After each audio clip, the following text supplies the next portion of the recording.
Aaravos is going to be playing an increasingly crucial part of Season 4, compared to the part he played in the first 3 seasons of the show. And not only because the second part of the show is called The Mystery of Aaravos. Now, what is this change? In the first 3 seasons, Viren was the antagonist. This does not mean that he was always the most major force confronting our protagonists at every single place and time, but as the first 3 seasons of the show progressed, Viren increasingly became the most overt villain. He is the one they ultimately needed to defeat at the end of Season 3. Now, Viren has a lot of nuanced thoughts about the relations between humans and elves, and what humans need to do to keep themselves safe in a world where they don't have access to magic. He is not a cartoonish villain, and he is certainly someone with better intentions than his obvious corollary in Avatar: The Last Airbender, Fire Lord Ozai. Still, he is the figure that is most obviously trying to work against the ambitions of our protagonists. Yes, the elves are far from perfect, and they help kickstart this war by assassinating Harrow, and that action very much puts a lie to all Runan's grandiose statements about preserving life, about respecting the value of life and the relationships potential targets have with family and friends. This was quite cold, a revenge blow that launched the human kingdoms into warfare. The elves are certainly not innocent, and of course Aaravos exists in the background in the first 3 seasons, plotting out his own machinations, trying to accumulate power, expand his web of influence, and free himself from the prison he's been in for the past 1,000 years.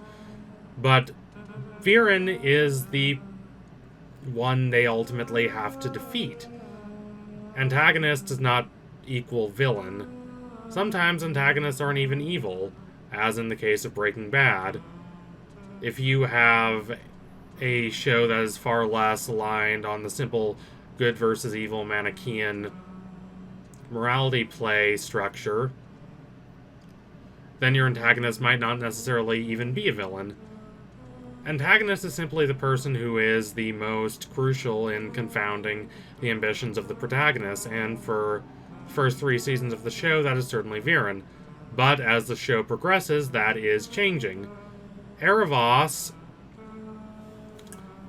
has, on one hand, suffered a pretty significant defeat, as Viren, whom he had managed to control and manipulate, died and remained dead for 2 years before being brought back by Claudia. But Aaravos has expanded the tools he's using to attain more power. That Claudia is going to be vulnerable to his temptations in Season 4 is obvious, and she made a deal with him in order to save her father, even if that means committing herself to Aaravos' whims. Callum, having not gone on the dark path that has overtaken Claudia, might at first seem to be a significantly less likely case to be tempted by Aaravos, but the show has implied that such a temptation is going to take place as the season progresses.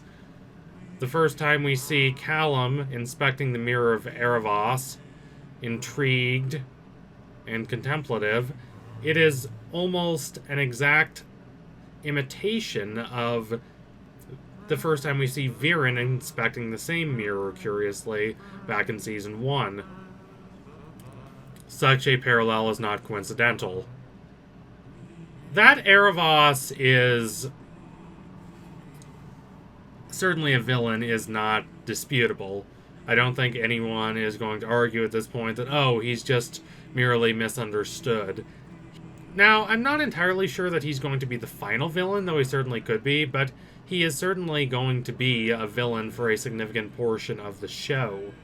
Which is often quite tedious to just have a boo hiss, obviously evil villain with not a lot of nuance regarding their morality. But I think it works for Aaravos, not just because he is intriguing, but because he is a different kind of villain. He's a tempter. He's alluring. He plays on people's vulnerabilities, on their weak points, on their insecurities and doubts about themselves and their relationships with others in order to convince them that he has the answers they seek. The whole deal with the devil scenario is nothing new, of course. Think about Faust, the famous story of the wise scholar who's willing to trade away his soul in exchange for wisdom and power. Or think about all the famous musicians who have been famously rumored to have made a deal with the devil in order to attain incredible talent at their craft. Someone like Paganini or even Liszt often had these rumors swirling about them, and then it spread to jazz in America in the early 20th century. And then, of course, more recently, for instance, you have the dark side in Star Wars, which can be alluring, especially in the prequels, which go into this quite well. The dark side has answers that the light side doesn't have. It's more willing to navigate into those secret, lost, forbidden troves of wisdom that can provide a sort of order, a sort of catharsis and resolution. I love the offer Kylo Ren makes to Rey in The Last Jedi, because it's one of the few times where you see a erstwhile heroic character actually considering taking the offer, because he's offering a sort of stability, a sort of new opportunity for her to get away from just being someone trying to desperately search for a sense of identity that she's never going to completely have, because she's looking for it in lineage and some sense of her past that will never give her the satisfaction she really wants. Now, as I have implied while going through these examples, what makes a story like this work is one simple thing. There needs to be a clear and deeply felt reason why the tempted character would take the offer, would go against their basic sense of what's right in an abstract moral sense in order to achieve the stability and clarity they seek. Viren was tempted by Aaravos, not simply because he has always been more morally gray, more willing to go against all Harrow's idealistic precepts in order to respond to a brutal and unrelenting world, but also because he lost two people that were very close to him, Sarai and later his best friend, the king. What would be the closest equivalent for Callum? Well, it would be losing Rayla, which is what has happened. He's more lost than ever. He doesn't have a clear sense of himself. He doesn't have a clear sense of what he wants for himself. And this is going to lead him down a dark path. He does not have the answers that he really seeks. Aaravos is thus probably going to stop Rayllum from reforming in Season 4, or at least he's going to try his best. The two of them being apart is better for his schemes. Rayla, stubborn and bullheaded as ever, is, if anything, too committed to abstract moral precepts, so she's probably not going to be tempted by Aaravos, even though she is increasingly erratic and unstable. Likely more willing to take extreme measures to fill that sense of loss and uncertainty that she's feeling, as was the case before she really became close with Callum. But as for Callum, he is more vulnerable to Aaravos' charms. Despite all the grandiose precepts of Kant and Descartes, we cannot just simply reason abstractly in order to figure out what we can do and what we really need to do in a certain situation. A priori reason without reference to the actual conditions of the world in which we live is not really very helpful. There's not going to be one singular reasonable answer. Rawls points this out quite well.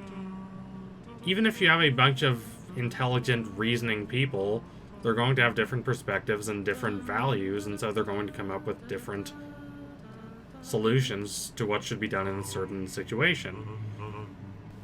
What is needed for Callum is to attain a broad education that will allow him to become acquainted with the different experiences and different ideas and values and choices so that he can make an intelligent, thoughtful decision about how he should react to Rayla being gone and the temptations of Aaravos and everything that he's facing.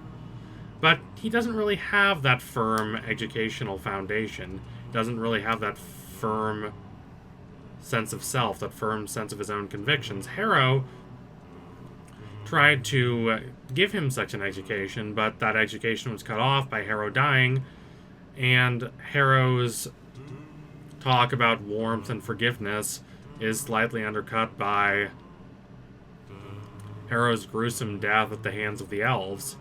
Instead of forming a broad and comprehensive and worldly sense of the ideas and values outside his own personal experiences and perspectives, as someone like John Dewey would say is right, he is instead lost and listless and vulnerable to someone like Aaravos, who offers a version of education in a sense, an image of what he should do that is narrow and dogmatic and self-serving. But if Callum doesn't really have any other choices in his mind, then he is probably going to be more vulnerable to Aaravos' temptations. So thank you all for watching. If you liked what you saw today, don't forget to like, comment, and subscribe. Donate to my Patreon if you can, and you want to see more videos like this. Keep watching The Dragon Prince. It is a great show.